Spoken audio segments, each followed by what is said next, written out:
Hey, what up, Mother Flower? Before we begin this podcast, I want to let you all know that our good friend Brennan is coming back to YouTube.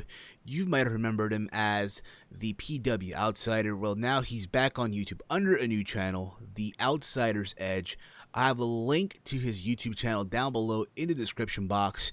Click on it, hit that sub button. Brennan is an awesome dude. He's been doing YouTube videos longer than me, actually, and I had the awesome time of spending the weekend with him in Dallas for WrestleMania weekend about 2 years ago with myself, Fabe, Matt from In the Rope Show, and Brennan. We did a video skit on the Fabe YouTube channel, the Fabe convention, and it was probably one of the most funniest things that we've done that entire weekend. One of the big highlights of that video was the part where Brennan tore up the Fabe sign and literally did an elbow drop on the sign and did the Ric Flair strut. I'm telling you now, that was probably the most funniest thing you'll ever see. Alright, but guys, again, head over to this channel, hit that sub button, and let him know that I sent you over there. An awesome dude. You're going to enjoy what he does. If you're into reaction videos, reviews, unboxings, and more, head over to The Outsider's Edge on YouTube.com.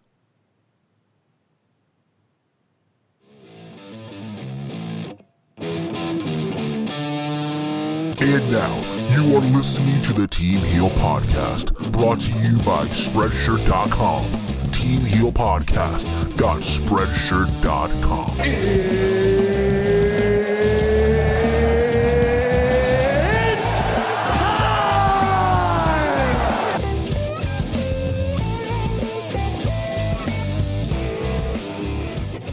Fire up that PS2, Mother Flowers. What is up? What is up? It's another awesome episode of the Team Heel Podcast. We're not live this week. We're not live. We're actually doing a recorded version of this week's episode, guys. It's Friday. It is actually March the 9th, 2018. It's Friday. This week's been crazy. This week has been so effing insane. Literally, the Northeastern does not care who you are. The Northeastern was actually serious. It's insane. It's crazy, and thankfully it's over with now. Apparently it's going to snow again. I heard this coming Monday, but it's supposed to be rain and snow, so they say. But let's see how true that is. But again, guys, this is episode 236 of the Team Heel Podcast. Thank you all for tuning in, listening to us, whether it's on youtube.com/HeelSteven, which is my respective YouTube channel, or if not, you can catch this podcast on our different platform. You can listen to on the go, iTunes, Stitcher Radio, and also over at Podbean. Hit the follow button on Podbean and make sure you listen to each and every episode that we upload on Podbean. If you really want to go that extra mile, help out this podcast, give us the 5-star review over on iTunes, also over at Stitcher as well. It really helps out the podcast in the long run. But as always, I am not alone. I'm not alone. I'm joined here by two awesome individuals. First, I am here joined by another survivor of the Northeastern. I don't know how badly he had to go through it, but apparently he almost risked his life going to work. All right, Walter, how the fuck you been, bro? Yes, I've been. It's been a crazy week. That's all I'm gonna say. I've been tired. Yeah, the snow was legit. I don't think it was as much as. Well, they were saying a feet of snow. I don't think we got that, but we got close enough where the roads were pretty shitty. I drove to work that day because it wasn't snowing when I left, and it closed. And when I arrived, maybe 30 minutes later, it started snowing like crazy. I'm like, shit. Why the hell did I come to work? So, and then the job said they were closing at 2 hours later. I'm like, fuck. So I had to drive. Yeah, and I had to drive back home 20 miles per hour because I usually drive. It's like a freeway, so it's you could drive 40, 45 miles per hour depending on how you feel. And sometimes I go 60. But I can't go 100 there. But you go 0 to 100 real quick, huh? Yeah, but I got 20 miles per hour. It's driving the snow is no joke. You gotta have patience, and it's fucking dangerous. So you just gotta watch out, and it sucks because it usually takes me good, like short amount of time to get back home, and it took like almost an hour to get back home. So I believe you, bro. that fucking sucked. Like it's crazy for me too. Like, bro, like I had to go to work to my morning job at the airport around 4 a.m, and it rained. It didn't even snow yet. It rained, right? Yeah. So I head home, and I'm like, yo, so much for this snowstorm, because literally Tuesday at my other job, right, at my afternoon job, the place was just packed to the gills, right? It's insanely packed to the gills. People were literally trying to come into the store, buy stuff, what have you. And I'm like, people are doing grocery shopping, and I understand it's the first of the month, right? Food stamps off the ass, I get that. Why the hell is no one buying snow salt? Or, why the hell no one buying that? Or shovels? And literally the entire store is packed to the gills. It is just one of those things where it's like you just wanted this to end. I was leaving work, and my boss was begging me to stay. Literally begging me to stay. I felt like for a minute he was gonna do the Dixie card to Hulk Hogan, like just grab me by the leg to me to stay. Like, nah, bro, I gotta go to my other job, whatever. So back to Wednesday morning, I'm at the airport. I leave whatever at 9 a.m. and it's, again, nothing happening, right? Whatever. So I get home. And keep this in mind, they canceled schools over here. I don't know how is it over there, but over here they canceled classes for everyone, right? Yeah, they canceled 2 days in a row. Yeah, it was apparently state of emergency, right? Darn Bill Murphy, but whatever. So I go to sleep I come back, I go to sleep. It's like 9:30 a.m. or 10 a.m., right? I'm asleep. I'm tired. I wake up, and it's like freaking 5:30 p.m. and the whole area just snowed everywhere. Like, holy crap. You know what I mean? So this is the nor'easter, but it's crazy. I busted my ass twice shoveling snow, but that's beside the point, guys. Thankfully, me and Walter were safe. Happily to be safe here doing this show, but we're not alone. Like I said, we're not alone here. We're also joined by our good old buddy, our awesome pal from Detroit, Michigan. He's our friend. He's your friend as well. Big Mike from Big Mike Wrestling Recap Show. Mike, how the fuck you been, buddy? Been doing all right, man. Obviously a little bit better than you guys with the weather, but everything's been the same over here. Can't wait to talk about wrestling and rumors and predictions to a awful pay-per-view. Oh, no. By the way, guys, again, I believe it too, man. Absolutely, man. But, guys, again, we're not live tonight. We're not live. Because, again, the thing about it, too, is this, okay? We're going live this Sunday after Fastlane on the YouTube channel. So, the idea is, hey, we're not going to go live 2 days, back to back. Granted, it's Friday right now. Papers on Sunday. I'm not going to go live in the span of 24 hours now. I'm just going to go live this Sunday. All right, so Sunday we'll be live, taking your calls, reviewing the pay-per-view, and all that awesome fun stuff. But again, today is a recorded version. As you can see on the screen, our awesome logo that was done by our good old buddy, the awesome one, Salrex of Salrex Gaming. If you are a YouTuber or a podcaster out there, you want awesome layouts done for your own YouTube channel, your podcast, hit him up on Twitter at Salrex Gaming. He does amazing, amazing work. Not just for myself, but also for OKFabe, for Big Mike as well. Just to name a few. Salmonster, the Salmonster Sounds Off. JD from NY206. Again, the guy's amazing. Alright? He's fucking amazing. Hit him up. Tell him you want awesome layouts done for your channel, your podcast, your logos, what have you, and he'll work with you. Alright? That's at twitter.com at Salrex Gaming. Okay, guys, so this week has been a lot of crazy stuff going on. We got a pay-per-view that no one cares about. I don't know why they're even doing it. We have confirmations for the event coming up. We got releases. We got scandals and just all over the place, guys. All over the place. Are you guys ready, though? Are you guys excited enough for this week coming up? Are you guys excited for Fastlane? No. Not for Fastlane, no. Oh, come on. I mean, what else you want? It's just a simple no. I hear you. It's just no. It's like, I don't even know half of the matches, I think. It's like, why are they even doing this show, right? It's like, after watching SmackDown this past Tuesday, it's like, yo, why the hell are we even doing the pay-per-view, right?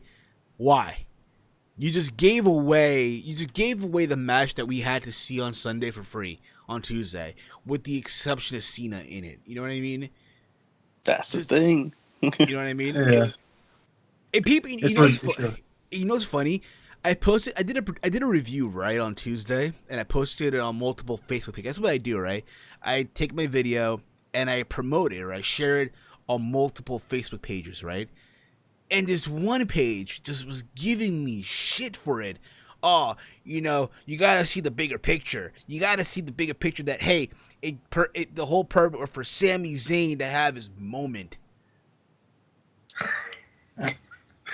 Those guys will never learn. And it's like, okay, and here's the thing about it, okay? It's also the same people that always tell me this, oh, you gotta be positive about the product. You gotta stay positive. And keep this in mind. The people that say stay positive, here's the thing about it. If you're Mr. Positive, by all means, you're not a, it's fine if you want to be all Mr. Positive, what have you, but don't get upset when people like me, other YouTubers or other podcasters come on here and criticize the show.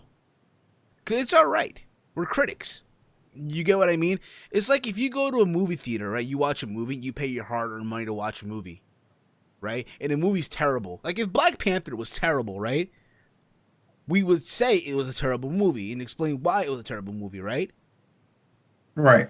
You know, if you go to a 5-star restaurant in New York City or in Chicago or Detroit, right? Or California, wherever the fuck it may be, and the food is terrible, and you paid your hard-earned money to take your shorty out, take Bay out, and you want to, show her a fun time, show her that you're committed, show her that you're all about that, and the food's terrible, and it goes off to a bad night, of course you're going to criticize the shit out of that restaurant on Yelp, or on Google reviews, what have you. Of course you are,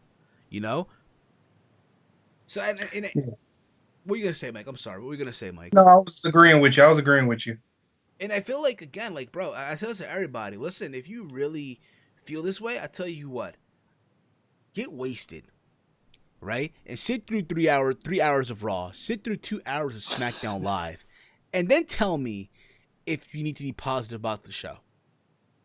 Because 9 times out of 10, you're not. But I don't want to come off, again, that this being the bashing the show type of show, because it really isn't. But really, to be honest, like, they really gave away the match from Fastlane, in essence, for free on television. That's what they really did. So in case you guys don't know, on SmackDown Live this past Tuesday, which, by the way, prior to that, I thought the show was passable. I thought it was a passable show until they gave that moment away. Until they gave that match away for free. The Fatal 5. So originally, it was Cena, it was AJ Styles and Dolph Ziggler, okay? And Kevin Owens and Sami Zayn come out, and they interfere. And Shane O'Mac comes out, and instead of making it a tag team match playa, he decides to not just make it to one-on-one, nor a triple threat, nor a fatal 4, a fatal 5-way. And they bring out Baron Corbin. They bring out Freak. For no apparent reason. The ultimate heart drop. For no reason whatsoever. For no reason at all. They bring him out. And here's the thing about it, okay? I don't want to come off like I'm bashing Baron Corbin. I think Baron Corbin is a good performer for what he does. But it's like, you're giving away the match for free. I mean, I get it. Backstage there's this whole segment where, Sami Zayn and Kevin were talking about how Kevin Owens said that, Sami promised him that he would lay down for him to eat the pin. Fine. You mean to tell me you couldn't do that whole, that whole turn, if you will, if you want to call that, at the pay-per-view to get people to talk about the show? You know what I mean? Instead, have Sami win on SmackDown, cut this promo that no one cared about? No reaction at all in Green Bay, Wisconsin? Worse than Corpus Christi. Gosh darn it. Yeah, exactly. So, again, this was the go-home show to Fastlane. The go-home show, of all things. Here's the thing about it, okay? It's terrible when we're on the go-home show to go-home show in WrestleMania's season. And both Raw and SmackDown aren't even trying. They're not. Because they don't have to. They don't have to, yeah, granted, but still, their job is to make people excited for the show. Have people excited during WrestleMania season. That's the goal. Get people to tune in, to talk about the show on social media. People do, but it's more for negative than positive. Right? Like no one. When was the last time people said SmackDown had a good episode? 2016, bro. 2016. That's a long time ago. Like it's sad early brand split. Exactly. It's sad how much it's fallen, and they become lazy. Like it's the same shit every week almost.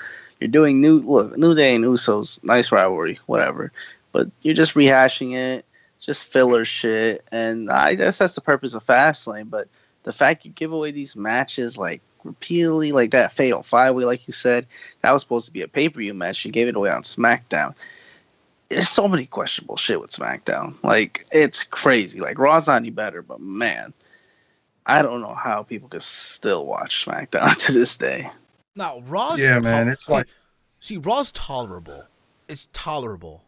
But it's not safe by no means at all. Yeah. The 3 hours still hurts Raw to me. And SmackDown's only 2 hours, but it's still bad. Dude, I don't know. Way bad for SmackDown. Like, I was complaining at 9:30. Hey, bro, I was ready to turn this shit off. I was ready to turn it off. I turned it off as soon as they made the match. Like, the Fatal 5-Way? Yeah, I thought it was going to be a tag team match. As soon as he said Fatal 5-Way, I was like, I'm turning it off. I turned it off. And for no meaning. Like, there's no meaning. You were like that freaking there was that meme. The Tyrone meme. Oh hell no! Uh-oh. They turned the shit off. Like fuck. I can't. Fuck this. But let's get into Fastlane. All right. The faster we get through this, the more we can get into different topics. Okay. So Fastlane this Sunday, and as of this recording, because right now I'm on Wikipedia because I trust Wikipedia, right? And there are literally 6 matches on this card. 6 matches. Okay, 6 matches on the card, and I'm assuming by tomorrow they'll add a match for the pre-show. I'm sure they'll add a match for the kickoff show, what have you. It is what it is, whatever, right? But again, I'm sorry, but this card is deplorable as all hell. All filler. It's the saddest card. And you know what? Who's to say that they end up having a good show? I doubt it. Cause think about it's how many times. The thing about this, right? And I hate to cut you off. I apologize, Mike, but I remember Great Balls of Fire. People were shitting on the show. That wasn't as bad as going into it, people were hating on that show. Oh man, this show's gonna be sad. It had Joe and Lesnar though. Yeah, this doesn't even have a good that 6-pack challenge. Come on, that has nothing though. It has to carry the show literally. That match has to literally be like one of the greatest matches of this year to make this show good. This shit better be fucking Rumble Qual. I don't fucking know. But the point is though, there's 6 matches on this card. They could add more matches later. I don't fucking know. But let's get into this, shall we? From the bottom to the top. Now, keep this in mind. Me and Mike probably did prediction videos on our channel, respectively. So we're just gonna rehash what we pretty much said in our videos, if you will, with Mike, with Walter's addition to it as well, if you will, because Walter doesn't make vids no more on YouTube. All right. Anywho, my 2 seconds additions towards every match. Exactly. So we have Becky Lynch and Naomi versus Natalya and Carmella. This match was made after on SmackDown Live. It was Carmella versus Becky Lynch, and Becky beat Carmella. And I guess Naomi and Natalya made this match official, pretty much for no reason whatsoever, for no reason at all. This is a filler. I'm sorry. I am gonna go with, believe it or not, I'm gonna go with Becky Lynch and Naomi. Because at this point in juncture, does Carmella need the win right now? Does she really need the win? Because think about this, right? Every Money in the Bank holder loses. Even with Edge? He lost? Edge lost some matches, I remember that. Was he, like, booked poorly? Yeah. He was alright booked, but I remember him losing matches. I do remember that. Yeah, but the last recent briefcase holders, they were booked poorly until they got that big win. It's like it's a last chance victory for that briefcase. Exactly, but we'll see. But honestly, though, I'm gonna go with Becky Lynch and Naomi. I'm gonna go with Becky Lynch pinning Natalya. What about you guys? Walter, you want to go first? Well, this is not really worthy of me of speaking, so I have no idea. I guess we'll go with Becky and Naomi. Who cares? Exactly. Who gives a fuck? Who cares? Yeah, I'm going with Carmella and Natalia because Carmella needs to pin somebody on television or pay-per-view to look good at least. She needs to do something. So I'm giving her that win. All right, fair enough. After this, we have this match again was made on Tuesday. We have Shinsuke Nakamura versus Rusev from Rusev Day. This match was made because apparently backstage during SmackDown Live, Shinsuke was being interviewed and then Rusev interrupts. And apparently this match is being made because Shinsuke Nakamura heard Aiden English and Aiden can't sing and shit. So again, here's the thing about it, okay? Rusev right now is the most over shit going on WWE programming, right? He's the most over thing right now. And instead of building on that momentum, you're going to feed him to Nakamura, who, let's face it, has been the most laziest booked person on the entire show. Yeah. And I get it because, hey, he's going to WrestleMania. I'm pretty sure at the end of the six-pack challenge, he's going to come out and face off with the champion and point at the WrestleMania sign, okay? But point is, though, you mean to tell me we could not done Cena versus Nakamura? That would have been better. And add Rusev to the six-pack challenge. Instead, you're going to feed Rusev to Shinsuke Nakamura and have Nakamura Day. Yeah, I wouldn't have put Rusev in the Fatal 5-Way, but I would have had John Cena and Nakamura go up against each other. Exactly. That's what I thought was going to happen on Monday when he said, I'm going to SmackDown Live like 2 weeks ago. I remember he said, I'm going to SmackDown Live. I think I'm going to challenge Nakamura. They even teased the face-off. Like, wait a minute. Like, come on. You know what I mean? Like, they're saving that triple threat match, probably. Dude, if they do that, that'll break some people's hearts. I'll get into that momentarily. I'll get into that when we get to the six-pack challenge. Walter, Mike, the floor is your guys. Rusev Day. Rusev, this is so dumb. Like, they really want to fuck up Rusev so badly. Like, he's getting over, and you haven't faced Nakamura. But honestly, I don't know how this even helps Nakamura, too, because Rusev's, like, really over. And I know people like Nakamura, but, you know, this is going to be weird. Like, Rusev's supposed to be the heel, but he's going to get cheered like crazy. You know, I don't know how this fucking helps Nakamura. And I know it's just filler. And it's just sad filler because Rusev deserves better. And maybe he could be a favorite for the Andre the Giant Memorial Battle Royal. Who knows? But, yeah, I agree. Rusev does deserve better. Obviously, he's not winning the match, though. Nakamura's winning. Yeah, this could backfire, like on the reactions and stuff like that. But I got Nakamura. It's obvious, but it could backfire real bad. Yeah, I just feel. I guarantee you, don't be surprised. People will boo. People are gonna boo when Shinsuke pins Rusev. You know, this reminds me a lot of, believe it or not. It reminds me of Elimination Chamber 2014. It was Batista versus Alberto Del Rio. And they were chanting for Del Rio during this match because they couldn't stand Batista. That was sad. Don't be surprised. I'm telling you right now. They start. You know what's crazy? You know what's sad? When Rusev gets bigger reactions on indie shows than he does in WWE programming at the same time. Even though, yeah, granted, I did say that Rusev was over his shit right now, but instead, WWE is doing nothing with them. They're doing nothing. But yeah, he's getting these massive chances. Like, apparently, I had a friend that went to the Ring of Honor show, right, last weekend in New York, right, for Manhattan Mayhem. And people were chanting Rusev Day at Punisher Martinez for some odd reason. But you kind of get the idea, though. All right. Anywho, we get into the next match. The next match here, we have Charlotte Flair versus Ruby Riott for the SmackDown Women's Championship. I'll be honest, I did enjoy the promo from Tuesday night. I did enjoy it for what it was. Ruby Riott trying to prove that, hey, Charlotte for nothing but a myth, a failure with a famous last name, a bleach blonde failure. All I get that, all right? I understand that. At the same time, I would have had that segment in the middle of SmackDown Live, not have it kick off the show. That's just me. That being said, this could be that match, and I'll hope they give this match, a good, 10, 20 minutes, just like, Nakamura and Rusev. I hope they give them time as well.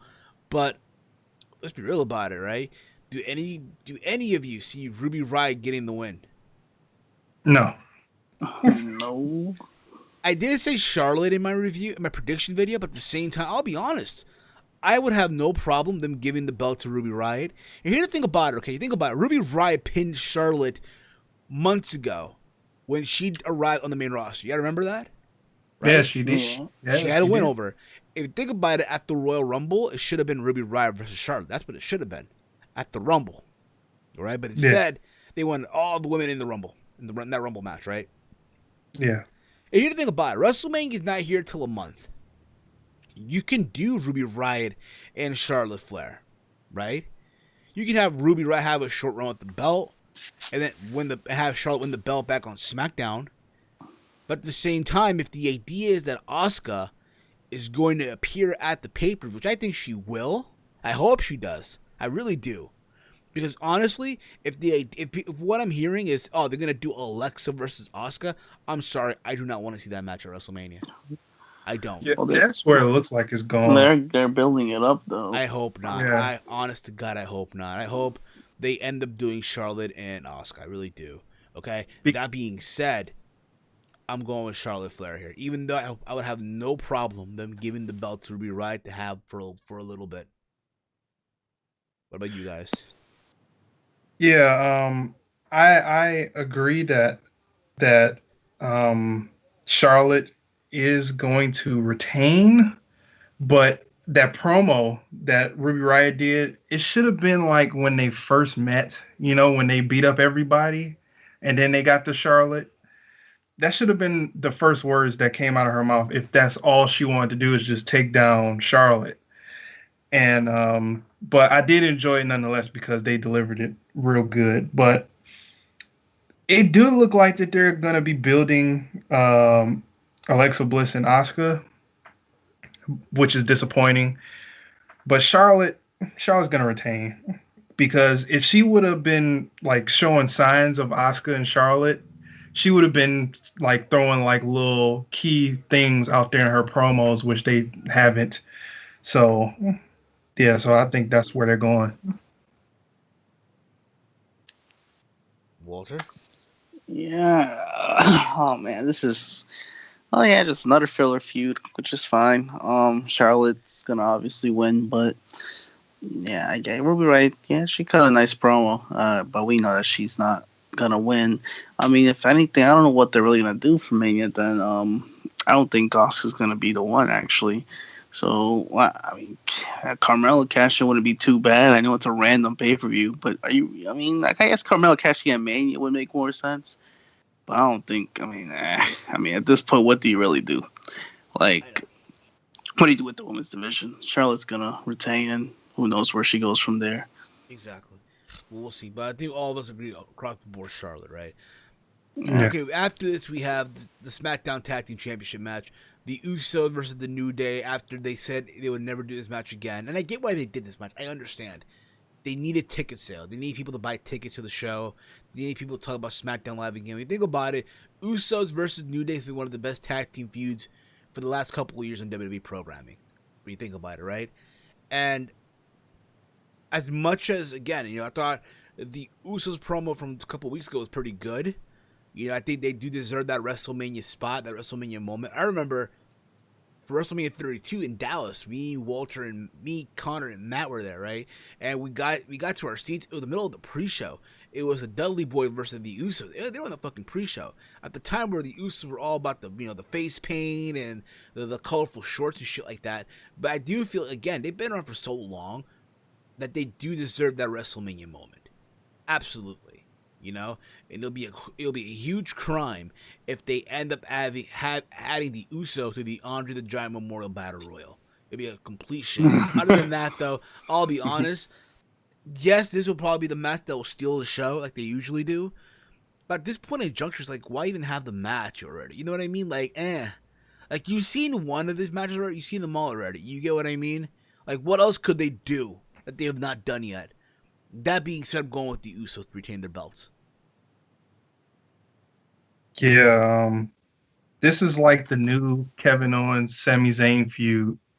You know, they play that card of epic match at every pay-per-view when they were going back and forth. This is the same thing with the Usos and the New Day. They know that they can perform well with each other. They got that chemistry.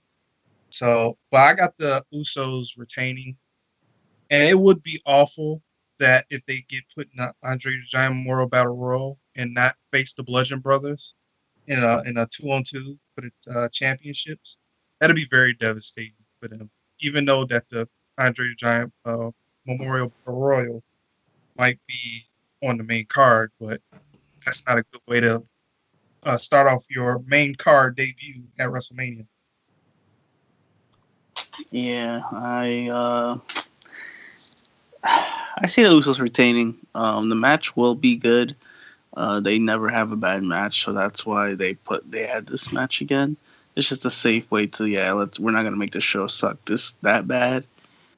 It's the same old match, but it's still good nonetheless, and it's all right to have it in a filler pay-per-view. I don't know what they'll really do with these two teams at Mania. I don't think the New Day need the belts. I feel like the Usos do deserve a Mania match, like you guys were saying. So hopefully they do get it. I'm assuming the Bludgeon Brothers will be next. So I'm intrigued, but I do see the Usos retaining. Now my question is, what do you do with the tag title at WrestleMania? Do you do Uso Bludgeon Brothers, or do you do a multi-person ladder match for the tag titles? No, I see too many ladder matches. Nah, no ladder matches. I would do, maybe a triple threat tag team, but nah, they just need to face the Bludgeon Brothers straight out. But I feel like if that happens, that's gonna be a pre-show match. That's the only problem. Doesn't sound like a Mania match. So you might have to make it up. If New Day are in it, it can't be a pre-show match, I would assume. So I don't know where they'll really go with that. Yeah. Even though everybody's predicting that the cruiserweights might be the pre-show match, but it is. which is unfortunate. But they need to do the Bludgeon Brothers because they've been building up the Bludgeon Brothers. I said this on my review. I said even though the Bludgeon Brothers, they got momentum off of facing jobbers, and that's rare. Yeah, indeed. That's Absolutely. rare. Absolutely, I agree with you 100% on that. We'll see where that goes this Sunday on the pay-per-view. We then have Bobby Roode versus Randy Orton for the U.S. title. Okay, let's be real about it, okay? We can all agree right now that Jinder Mahal needs to be in this match. I would assume he gets added. This is kind of a waste of a match to have at Fastlane. He needs to be added. I'm sorry. You think about it, he was the instigator in this whole thing. The reason why these two are having a match is because of Jinder Mahal running his mouth, talk about the SmackDown top 10. If you notice as well, they stopped referencing the top 10. They stopped referencing the top 10. Yeah. How much did that even last? Like, dude, that's sad. Point is, was supposed to be week. Exactly. They knew it. They felt like, fuck it. Point is, though, in a way, think about it. Jinder Mahal needs to be added to the match after Jinder beat Orton this past Tuesday on SmackDown. He beat him in the middle of the ring. He always beats him. But still, though, you have to add him to the match, though. You have to. You just can't have just again. Bobby and Orton and Bobby can have a good match all the fuck you want, okay? But the thing is, who goes heel here? Like, honestly, you should have Bobby be the heel, but at the same time, Orton needs a heel turn as well. If anything, again, this could be a good match all the hell you want. At the same time, though, I'll just have Jinder Mahal be added to the match just so he can eat the pin. If anything. No, he's going to win if he's added to the match. No. You have Jinder Mahal added to the match to eat the pinfall. That being said, though, I'm going with Bobby Roode retaining the championship. In some no contest or some disqualification. Yeah, this will not have a clean finish at all. Maybe they shouldn't have this. This is a Mania match pretty much. And it could be a I would say pre-show, actually. Maybe a middle in the card match. it's a good match for Orton and Roode to have a program Mania. It doesn't have to be, just for Fastlane. But yeah, he might as well have the Hall in the match. He's been part of this feud, so I mean, yeah, he'll probably eat the pinfall. But yeah, it wouldn't make sense to have Roode drop the title right now. So I'd go with Roode too. All right. Yeah, I got Randy Orton winning by DQ. For some odd reason, because either Mahal gets added or he just interferes and attacks anybody because he's not in the match. They'll probably have something pre-show where he try to get in a match and they won't let him. So that's how I see it. Fair enough. That's pretty much that. And then we get the main event of the evening. The six-pack challenge for the WWE Championship. AJ Styles defending the championship versus John Cena, Kevin Owens versus Sami Zayn versus Baron Corbin versus Dolph Ziggler. I'm sorry, and I said this earlier, why am I seeing this match after they gave away that Fatal 5-Way on Tuesday night? Right? And I get the story, okay? Here's John Cena trying to get that WrestleMania moment once again. Trying to break the record of 17-time, what have you. Be the first man to be a 17-time world champion. I get that. You have Kevin Owens, Sami Zayn. They made a pact where Owens will have Sami Zayn lay down for him, right? You have Baron Corbin just because he's Baron Corbin being added to this match. You have Dolph Ziggler in his redemption trying to, prove to the world that he does deserve the spot, does deserve to be mentioned and all that fun stuff, right? And here's AJ Styles trying to make it to WrestleMania as WWE champion. Has been a grind. He's the he's the face that runs the place. It's the house that he's built and all that shit, right? I get all that. But at the same time, it's just one of those things where it's like, yo, this match is gonna suck. They literally it's gonna be a mess. Yeah. Exactly. They gave away the one spot that people could have talked about for Sunday on Tuesday night was Sami Zayn attacking Kevin Owens and pinning him in the middle of the ring. They gave away that moment. That was weird. That definitely should have been at Fastlane. Now, Zayn didn't have to win, but that could have been added to Fastlane where he did the haluva kick to Owens. I'm going to say this right now. I get the feeling that AJ Styles will pin John Cena.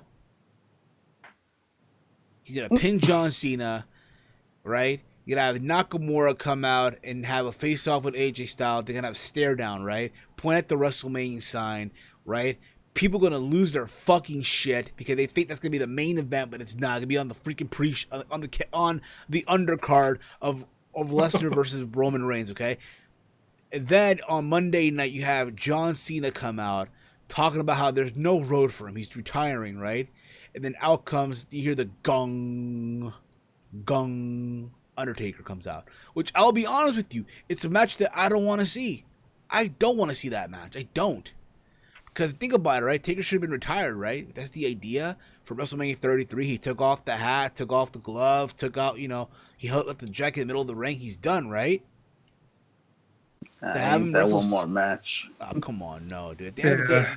Unfortunately, you got one more match. At the same time, that's a slap in the face to Roman Reigns. Not really. Think about it. Roman's still main eventing again. No, but what I mean is think about this, right? The idea is, hey, Roman's the reason why Taker's retired, right? He beat Undertaker, right? Well, only Cena could activate Taker then. I don't know. Yeah, it's some loophole that WWE is going to give us Monday. We'll see what happens with that. Exactly. But I'll be real with you. Let's assume for 1 minute, though, Cena does win. I'll be honest. I will have no problem seeing Cena versus Styles versus Nakamura at WrestleMania. Honest to God, like, yo, real shit, yo, I would have no problem seeing that match. I get it. It's another multi-person match. But think about it. Think of the star power in that match, right? Just think about that. I know. But the fans would be like, oh man, not this shit. Hearts will fall out their ass, man. I know. See, what they gave it away, I mean, because I read a story that Cena's not advertised for any SmackDown events before Mania now. Yeah. That's what kind of gave it away. So he's not winning the match. I know. But we'll see what that goes over. But that's pretty much Fastlane. Again, we will be reviewing Fastlane this Sunday live on the YouTube channel. We're taking your live calls and all that fun stuff. So make sure, again, you're subbed to the channel. Hit that bell icon. Be notified when we go live on YouTube. So you can join the fun. Moving right along. I'm just glad that they're ending dual brand pay-per-views because of this shit like this. Because of this type of car is why they're getting rid of dual brand. Single branded pay-per-views. Yeah, tell me about it, dude. Tell me fucking about it.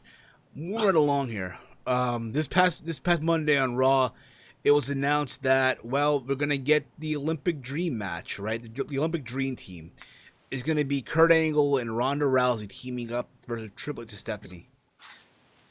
Who didn't see that one coming? Let's be real about it. I mean, again, it should be a fun match all you want. You think about that, right? This, again, there's history there with but Triple H is Kurt Angle, right? Just this time now they're in suits and shit. They're older, they're in suits. For nostalgia, I wouldn't mind it, but I've been hearing rumors now, I don't know about you guys, that match might end up closing WrestleMania. Yeah, I just read up on that before we clicked the record button. That's crazy. I would only have that ended if The Rock was in it. Me too. And again, it could be a fun match all you want. We don't know yet how good Ronda is in the ring. Like, she did this a Samoan drop, but she's calling it a judo move, by the way. She's calling it a judo move on her Instagram. Let me go on her IG right now. I'm gonna find her on IG. Ronda Rousey. Rowdy Ronda Rousey. Cringe Ronda, like Chase says. Cringe Ronda. Right? So per Ronda Rousey, this is called another move. It's called it's a judo move. Forgot the name of it though. But apparently though, it's a judo move. Per Ronda Rousey. Right? I mean, it looked nice. Well, she would know. Yeah. It's a judo move per her. That being said though, listen, it should be a fun match.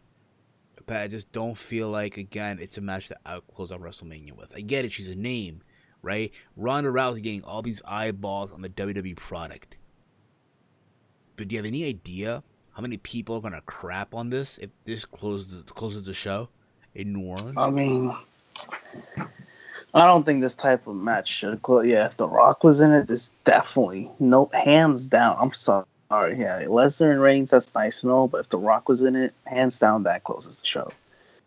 Well, yeah, dude. He's not in it, so it's kind of weird. And the only way it will get saved if they run an angle where Kurt Angle gets hurt and then The Rock's music hits and everybody just loses their mind collectively. Yeah. And they have a little short match so he won't get injured because he's a big movie star now. Yeah, apparently. Also on Monday night, we found out that Hillbilly Jim is going into the Hall of Fame. I'll be honest, I thought Billy Jim was already in the Hall of Fame. Yeah, me too. Same here. Honestly, listen, when you think about it, again, he was a good character back in the day, back in the early 80s, what have you. He was part of that whole rock and wrestling movement, what have you. So good on him. He deserves it. Good for him. He joins now Jeff Jarrett, Goldberg, the Dudley Boys, Ivory, and the Warrior recipient. So good on them. So it should be fun to see that. Moving along here. So Johnathan Coachman has been named in a lawsuit. Has been named in a new lawsuit accusing of sexual harassing women at ESPN. You hear about this one? I heard about it, yeah. So apparently Johnathan Coachman, this is what I'm reading here, okay? Let me find the quote here. Pressing sheet. Johnathan Coachman has been named in a new lawsuit against ESPN in which an ex-employee claimed he was notorious for sexually harassing women at the company. Former anchor Adrian Lawrence filed a sexual harassment discrimination lawsuit against ESPN on Sunday that accuses the company of ignoring her complaints, specifically against SportsCenter host John Buckygross. I apologize if I butchered the name, but Coachman is mentioned as well. The document states, on Monday, January 18, 2016, SportsCenter anchor Johnathan Coachman emailed Miss Lawrence offering to provide her with mentorship and providing his cell phone number. When he contacted her via text, he quickly turned a professional conversation into a personal matter, asking her about her musical interest. He was employing the ESPN Predators playbook.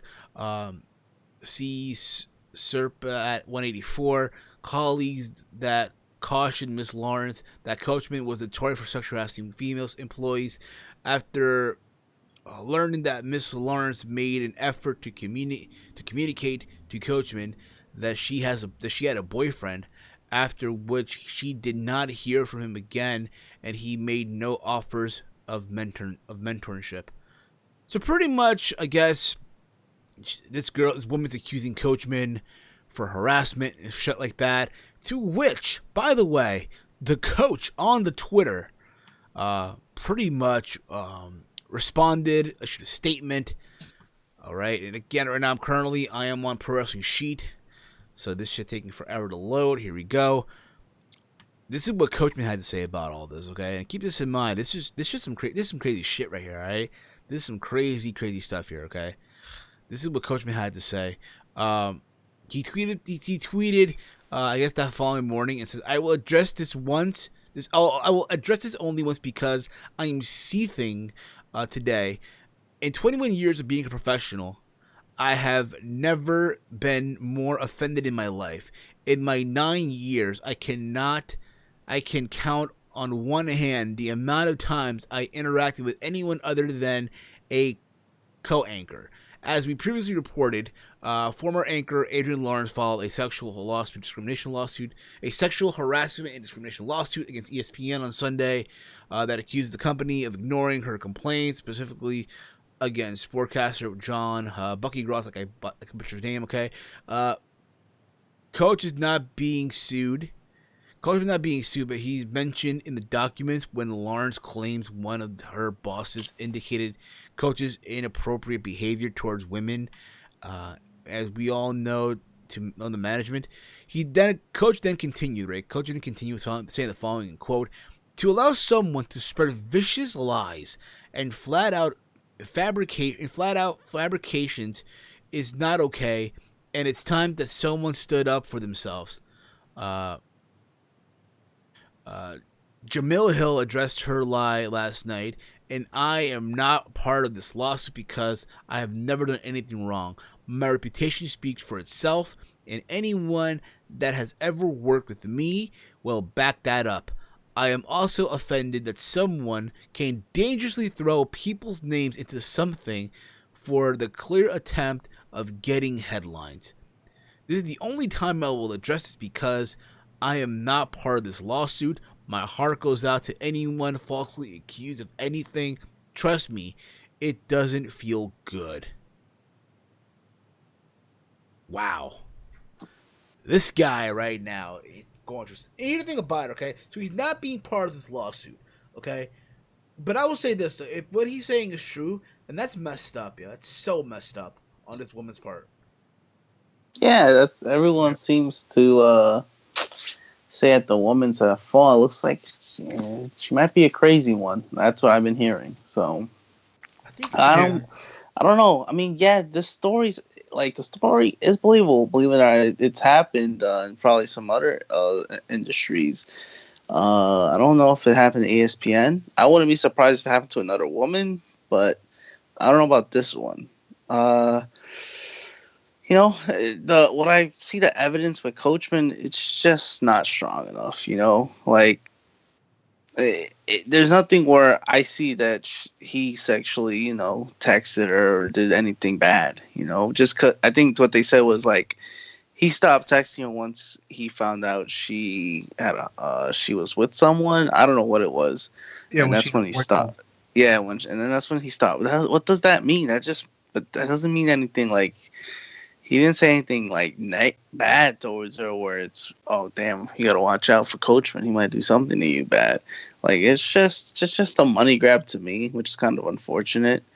But I think Coachman's fine. I mean, we ragged on him last week for some shit that he deserved to be ragged on. But I think this one's just, yeah, it's a mess. because it sucks to hear what Coachman's going through, but I wouldn't buy the story completely. That's just me, though.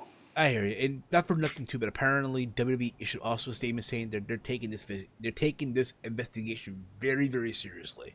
Mike, anything you want to say on this, bro, before we move on? Yeah, I'll keep it short. All I have to say is, living in this, state of climate that we are in this society, with the whole Me Too and Time's Up era in public figures and media and stuff like that. It's easily to get false accused of anything, and it's even worse to be accused and you did it. But in this case, it's lack of evidence and it's just hearsay for now. And, people in the WWE has been clipped for worse. Enzo and what's her face?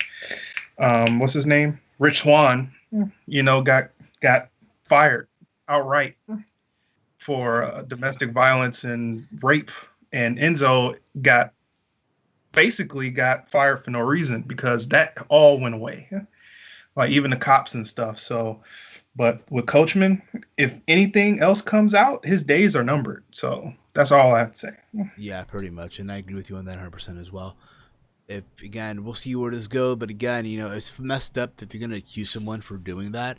Apparently also in the news as well, because again, just rapid fire here, guys, rapid fire, if you will. NXT has announced a new championship that will be debuting at TakeOver New Orleans. It's going to be called the North American Championship. Apparently, was this past Wednesday they did tapings that's going to lead up to TakeOver New Orleans. And they announced, William Regal announced there'll be a new championship, a new mid-card belt for what it looks like, the North American Championship. It is going to be, the first champion will be crowned in a ladder match, a 6-person ladder match at TakeOver New Orleans. It's going to be Killian Dane versus Lars Sullivan versus Velveteen Dream versus Adam Cole versus Ricochet versus EC3. This is literally, again, this type of shit that you will play on 2K18 when you think about it. Now, keep this in mind, too. Apparently, Bobby Fish has a torn MCL. Going to be out for 6 months.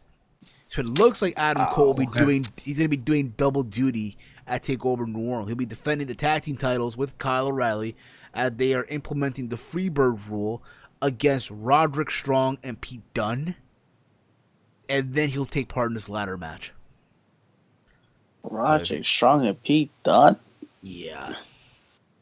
That's what's going to be a TakeOver? Oh, or NXT taping. I TakeOver New Orleans, to TakeOver. Really? Apparently, Strong and Dunne. Oh, that's crazy. Apparently, Strong and Dunne are added to the Dusty Tag Team Classic. Really? Oh, they were added. No. No. I take that back. It's them. Okay, so it's Authors of Pain versus Dunne and Roderick Strong versus Fish and O'Reilly and Adam Cole. It's gonna be a 3-way.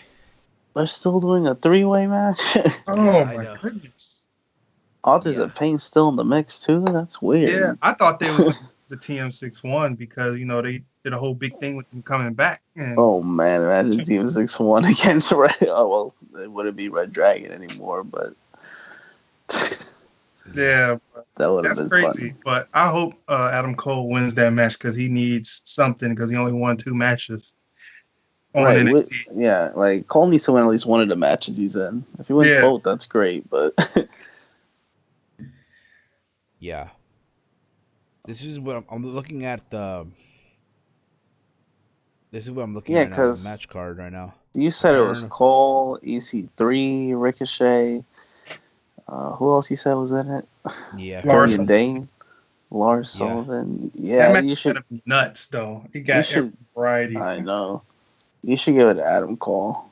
All those other guys don't really need listen, I've said this before and I'll say it again. I am all happy that NXT's adding a new mid-card belt, which I think they should have done years ago, okay? People were saying it's the UK title, which I don't think it really is. I think the UK title is just a special occasion belt, right? But that being said, I'm happy, but at the same time, I kind of hate the name, the North American Championship. What else would they call it? Yeah, Maybe you don't the want to dr- bring back the European Championship. Maybe call it the Dream title. I don't know, the Dream Championship, or The Dream. think about They it. already have Dusty, the Tag Classic for that. I know. Yeah. I don't know. Call it something. I don't know. The television title, the network. Yeah, they I- could've- They're not the Network Championship. That's what it would have been called. But that sounds Yeah. weird. I know it does. I NXT don't- WWE Network Channel Granted- Championship. I mean, Granted, I don't know. understand. It's just something different. I don't hate the name, to be honest. Yeah, I I think think get used to it. They could this have guy been. see what the belt looks like. I mean, they're in Florida. They're not Yeah. going international. Speaking of titles as the, well, the name is fine. They should have just Appar- called it the Florida belt. But then again, they are doing TV tapings now around the U.S. Atlanta. now, right? Atlanta, Well, yeah. sometimes. Yeah. Apparently, as well, the cruiserweights are gonna have their own tag team division. Oh as well. my god! Yeah. More belts. I really Yeah. don't mind this if they just stay on 205 Live. Yeah, I guess so. Why not? You know what I mean? Yeah. It's not. Yeah, like they're have not their going to be own- defending the pay-per-views or anything, right? We'll see. Yeah, if they're not going to be at the pay-per-views, well, I don't mind it. Yeah, give them something. They already putting teams together. They got Yeah. Lindsay Dorado and Kalisto and what's his face, Grand Metalik all together.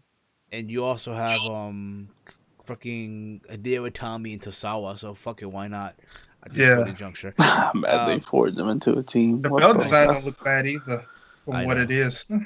Apparently, WWE confirmed a massive event in Australia this October. Apparently, they're planning to do a show, and if I can find this right here, they're planning a massive event that apparently it's in a stadium, right? Apparently, if I can find the name of this place, the venue here, A apparently, rugby stadium. yes, a rugby stadium. So apparently, Personal Sheet has reported that WWE is planning a massive 100K seed event this year in Australia, and is now the company has confirmed the plans for a massive show in October. It all went down as well, but maybe close to a package about the upcoming Greatest Royal Rumble event in Saudi Arabia and briefly mentioned plans in Australia. Apparently, it's going to take place at the Melbourne Cricket Grounds. Apparently, it's being called Global Warming 2. Keep this in mind. This place holds about 100,000 people in Australia. Just keep that in mind for a minute. Can they sell that out? We'll see. That'd be crazy if they did. I don't know Yeah, how that- Australian fans are, but Here's the thing, though. Here's the thing, too. I'm all for it because, again, this is what I want to see on the network. The last time they did some shit like this was fucking Beast in the East. Yeah, Beast in the East, like 3 yeah, years ago Beast in the East. in Japan. You know, to air shit like this on the network is what it's meant for. You know, have us, air live, house shows from Are New they gonna- York, Chicago. Wait, they're airing those? Apparently, it's They going to be a should. pay-per-view. No, they're airing the Royal Rumble one too. Yeah, apparently Saudi. I don't think they're going to air the one in Saudi Arabia. I think it's going to be just for Yeah, that that's programming. gonna be a They should air that one though. That Oh my that sounds God, bro. interesting. The 50, 50 guys, 50 what people. the fuck? Oh my 50 goodness. men are gonna be in the Royal Rumble. Oh my God, just imagine that. But we'll see where this goes. Well, hopefully they manage to sell out 100,000 seats. We'll see. I doubt it, but it's only one I can don't hope. think so. This Monday, we're going to get the return of Ultimate Deletion. Apparently, this past Monday on Raw, Matt Hardy issued the challenge to Bray Wyatt, and apparently they were filming clips. They were filming the entire thing yesterday at the Hardy compound, and we saw the debut of Vanguard 1 on WWE television. Which is crazy because off the air, before we hit the record button, we were talking about how apparently WWE posted a poll on their website who we want to see from the Broken Universe debut on WWE programming. They reference, Rebby Hardy, Senior Benjamin, King Maxwell, Skarsgård, the Dilapidated Bow, to Vanguard 1, like I said. So, honestly, I can't wait to see it, even though I did say a while back that I don't want to see this feud anymore. I want it to die already. But we'll see where this goes. But now they had this, and people I want know. to see it again. I know. Yeah, and Borash was at the filmings too, so Yeah. that should be a plus. That should be a plus. I know as well. Are you guys all? By the way, are you guys all in? I'm all in, man. Walter, are you all in, Walter? Not completely all in, but You're halfway there. You're halfway in. So halfway. Yeah. So apparently, the Young Bucks and Cody, they're talking for a while. They're gonna self-finance an event that can fit about 10,000 people, an arena that is, right? And they're calling the show All In. And the big question was, where was it gonna take place? What the venue gonna be like? And apparently now, the self-finance event will take place on September 1st at the Sears Center in Chicago, Illinois. Which, by the way, the capacity for this venue is 11,800. All right. Yeah.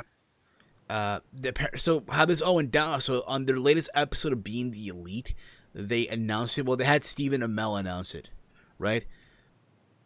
And also, according to sources, there will also be a wrestling podcast convention attached to the event that will feature live podcast session with many of the top names in wrestling podcasting, as well as legend signings and several official weigh-ins for All In. You think we can get invited to this shit? You think we can get invited? That's what I'm saying. You said the top podcast. And shit, man. I might as well be there. Hey, man. Listen, I'll fly. I'll fly coach. I'll fly coach. I'll fly Delta. I don't give a fuck. According to this, apparently booked for this event is Kenny Omega, Marty Scurll, Hangman Page, Tessa Blanchard, Flip Gordon, who still isn't booked yet. Again, this takes place September 1st. So you know how all this went down, right? Cody placed a bet with Dave Meltzer. And honestly, listen, I wish them nothing but the best. I hope they actually do math to pull this through. I just think they need a big name, though. They need a bigger name. And you all know what I'm talking about. Yep. It's clobbering time. It's clobbering time. They need either CM Punk or Daniel Bryan. That is if Bryan does indeed leave WWE by that time period. Yeah, I think they can pull off Bryan if Bryan leaves. Yeah, they can pull off Daniel Bryan. They're not gonna pull off they have CM Punk though. You never know though. Because he's been teasing it. He's been teasing the show on Twitter. So I mean, it's possible. Now, granted, again, I commend them for for doing something that's financed on their own, not with the support of WWE or Ring of Honor or anything like that. They're doing this shit on their own. You know what I mean? If they succeed, kudos for them. If they fail, it's gonna hit them hard, if you will. Yeah, because you gotta make something out of it. Exactly. Like some money out of this. Yeah, I don't think they're gonna fail though. They got too many supporters. I know they do, but still, it's one of those things where it's like, it's one thing to have supporters all the fuck you want. Another thing is to actually try to pull this shit through. You know what I mean? Yeah, they have it in Chicago. That's one of the biggest, wrestling, diehard wrestling fan market. So yeah. I think they'll do all right. Let's hope so. Jeff Hardy has been medically cleared by WWE by medical staff from WWE. He's been cleared to return already. Jeff Hardy is ready to return to action after getting the green light from the surgeon, and now he's just waiting on clearance from WWE. Who to say he does make an appearance at the Ultimate Deletion as Brother Nero? Right? I think they probably save him for later. I don't think they're ready to put him in there because they didn't have him in the poll. We'll see. Yeah. I don't know. I would try to add Jeff Hardy in the card. I mean, obviously it's going to be tough to see where he could be at, but then Matt Hardy's doing his thing, so I don't know what you would do with Jeff. But you could do a lot of things with him, actually. You put him in an IC title match, too. Apparently, we'll see. So, before we wrap up the show, we got 2 more stories to cover, then we're going to wrap up the show here. WWE NXT has released both Abby Laith and Sage Beckett from their NXT contracts. They were in the Mae Young Classic? Yeah, they were in the Mae Young Classic, but they were also signed to NXT, right? And I guess they were featured on the live events, but they were never really on TV, if you will.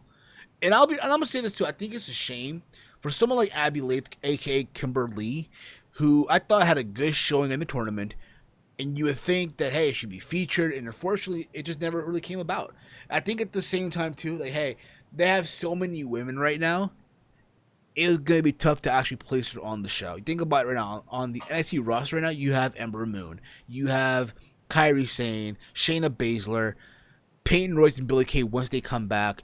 The slow project that is Bianca Belair. You have I'm having a fucking just a Lacey Evans. Lacey Evans.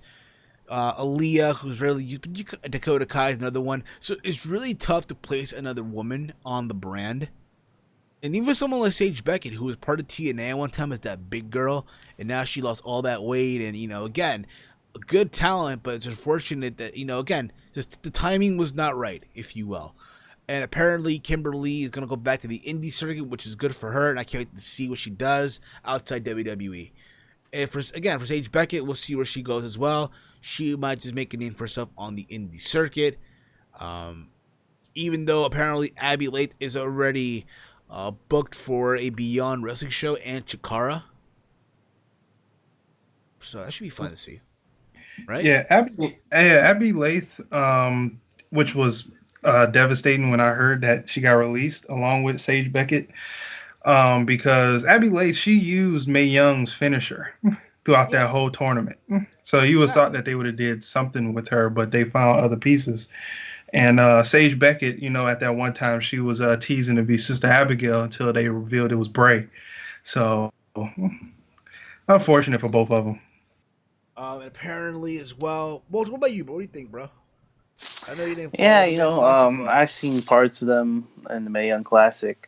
Abby Lake was a fan favorite that I saw that people really liked, and she was good. But yeah, like you said, a lot of females that are on NXT, so you can't really have all of them in there. I mean, what's the point of just having her around and not really using her? It's just unfortunate the way how it is.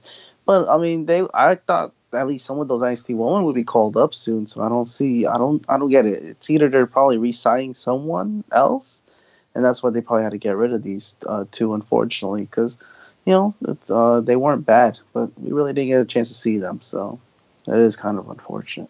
Absolutely, man, absolutely.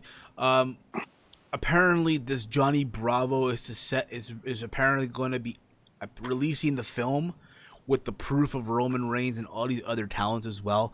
Apparently, there was this whole confusion that apparently it was Luther Reigns, but apparently Luther Reigns also featured in this whole thing as well, and everyone thought the Reigns they referred to was him, or Roman Reigns, but actually, you kind of get the idea, right? But apparently this guy has proof, and I'll be honest with you guys, it's so messed up. You think about it, again, I don't want to come off like I'm the Roman defender or anything like that, but I think Chase said it best on Twitter. I think Chase Oliver, our buddy, our pal Chase, said it best on Twitter. If I can find what he said on Twitter to quote it, and I'm going to just, again, read his tweet here.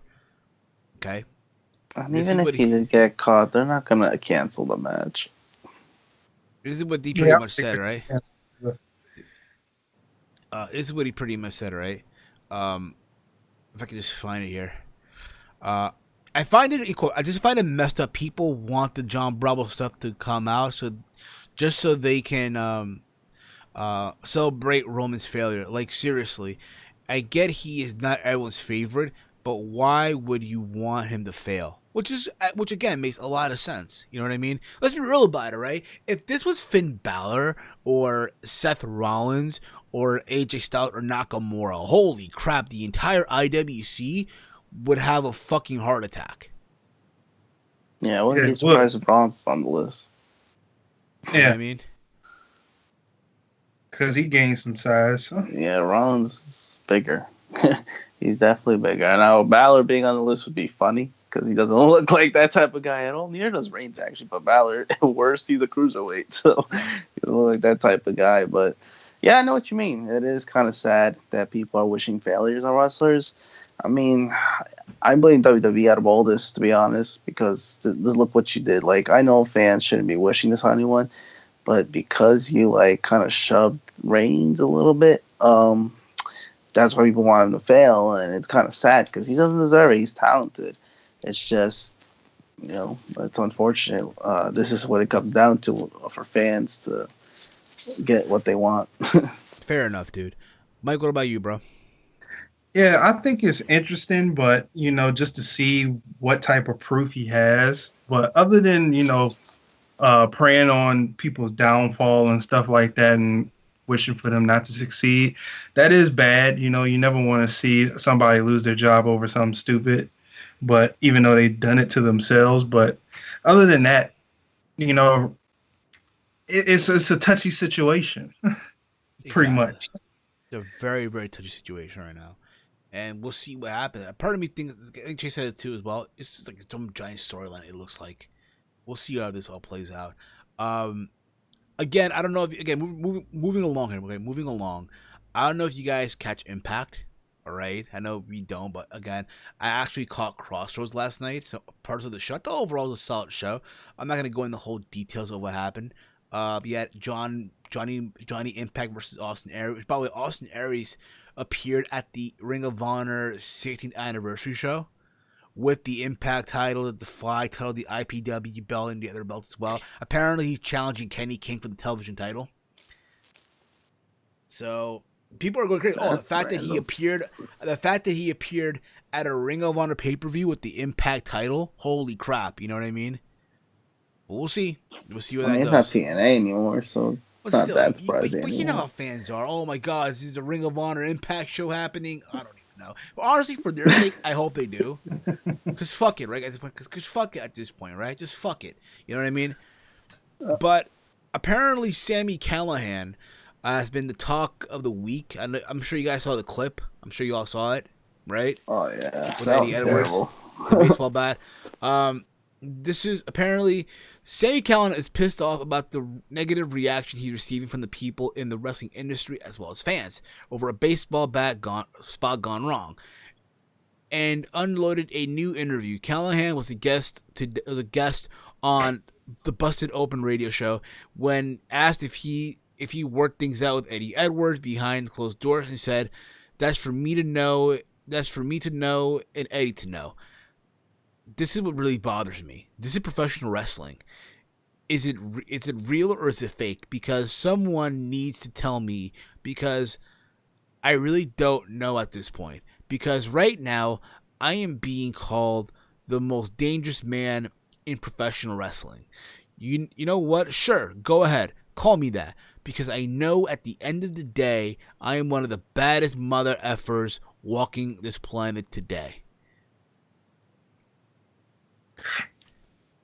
I'll be honest. Listen, it's sad, but you gotta rely on this shit to get attention if you're TNA.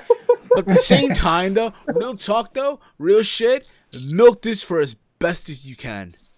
That's what they're doing. That's what they're really doing. Yeah, that's what they're doing. That's what Callahan is doing. He's just playing kayfabe the whole way, and I don't blame him. They're milking this shit right now, and good for them. It's a bad way, bro. And it's a bad way, but it's like at this point, let's be real about it, yo. Right now, Impact has zero buzz about them. Zero buzz at all. And they're doing this, so be fucking it. Let's see where this goes. But at the same time, though, I did catch the spot. It did look kind of like, ugh. It's sad when you're Eddie Edwards and you gotta hold a chair just so you can stay on your top of your body. Yeah, it was a collective, miscue. Eddie Edwards moved the chair and it hit the top of the stand where you lean your back, and it ricocheted and hit him in the head. Exactly. It's just a shame, but he's lucky he didn't lose his fucking eye. Like, what the hell, man? He could have died. He could have been. Yeah, he would have had. He probably will have some concussion symptoms for all we know, but he would have been really fucked if that hit him straight in the head. Like, I just don't know how they got. I don't know who signed that off. Like, I don't know why the Edwards would agree to that, or why Sami Callahan, whoever thought about this. Like, all parties involved. What the fuck? Like, that was not even necessary to do. I know. You know it's bad when you hear two different sounds from the bat and the chair and the head. Like Yeah. it's like you hear the kayfabe sound and then you hear the ding from the bat ricocheting off of Eddie Edwards' head.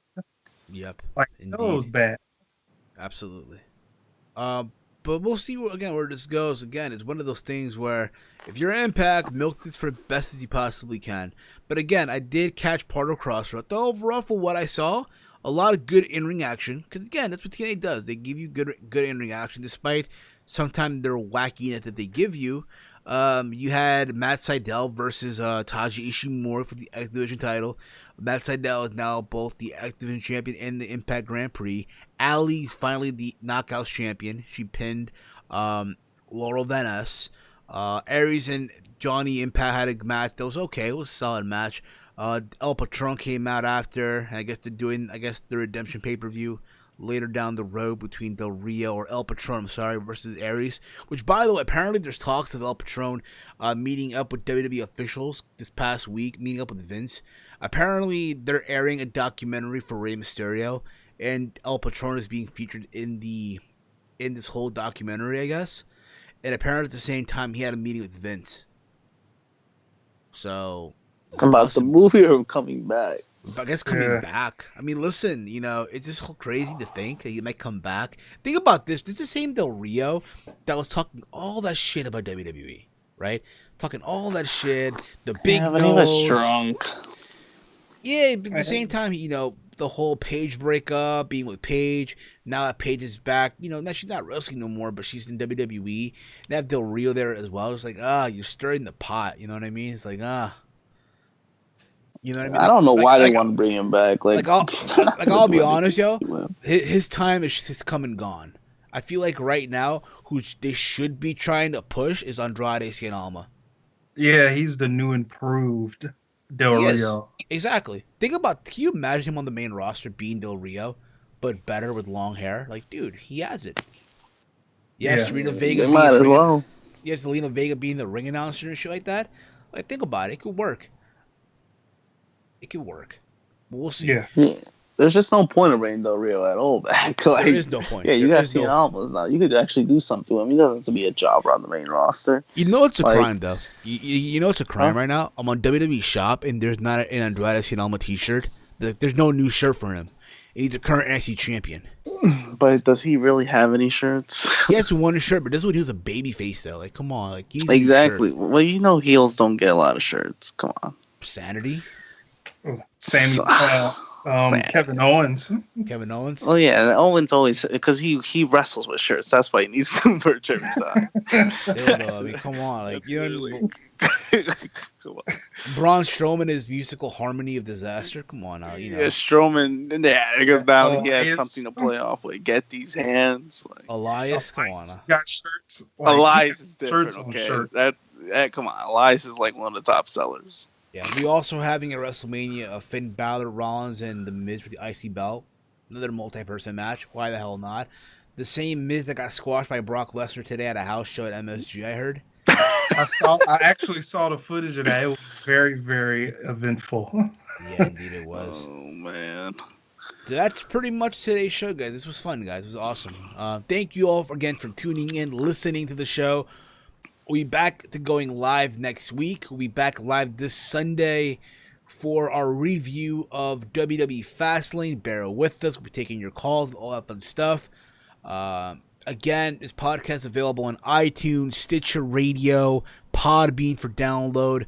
Follow the Team Heel Podcast on Twitter at Team Heel Podcast. You can follow me on Twitter at Heel Steven, where I tweet throughout Raw, SmackDown, NXT, pay-per-view, but above all else with each and every single one of you mother flowers. Kid, cuz, hit it. Yeah, you can follow me on Twitter at Ham Walter, and yeah, that's all you can really follow me at. And good luck for everyone who's watching the pay-per-view this Sunday.